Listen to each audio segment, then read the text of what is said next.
ఈరోజు మన జీవితం ఎలా ఉంది? సౌలు వలె మనము కూడా దేవుడిచ్చిన ఆశీర్వాదానికి తగినట్టు జీవితము మనం లేకుండా బ్రతుకుతున్నామా? దేవుని దుఃఖ పెడుతూ, దేవుని ఆజ్ఞల ప్రకారం కాకుండా, దేవుని పక్కన పెట్టి మన సొంత చిత్తము, మన సొంత ఇష్టము, మన సొంత నడవడిక చేత మనం నడవాలని అనుకుంటే దేవుడు ఇచ్చిన ఆశీర్వాదాన్ని ఏం చేస్తాడు? ఆపేస్తాడు. మొదటిది.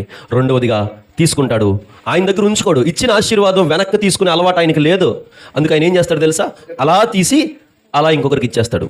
ఇది మనకు తెలిసిందే. చెప్పండి, 5 తలాంతులు ఇచ్చినోడికి ఇచ్చాడా ఇవ్వలేదా? ఆశీర్వాదం ఇచ్చినా ఇంకా ఆశీర్వదించాలని ఆశపడ్డాడు. 2 తలాంతులు ఇచ్చినోడికి ఇచ్చాడా ఇవ్వలేదా?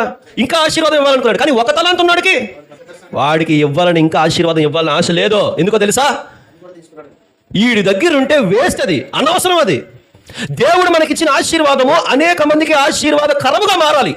అలా మారలేనప్పుడు దాన్ని తీసుకొని ఇంకొకరికి ఆయన ఇచ్చేస్తాడు. అంటే ఇంకొకరి దగ్గర ఎక్కడైతే వేరే దగ్గర ఆశీర్వాదకరంగా ఉంటుందో, ఈ మాట మనం చూడాలండి.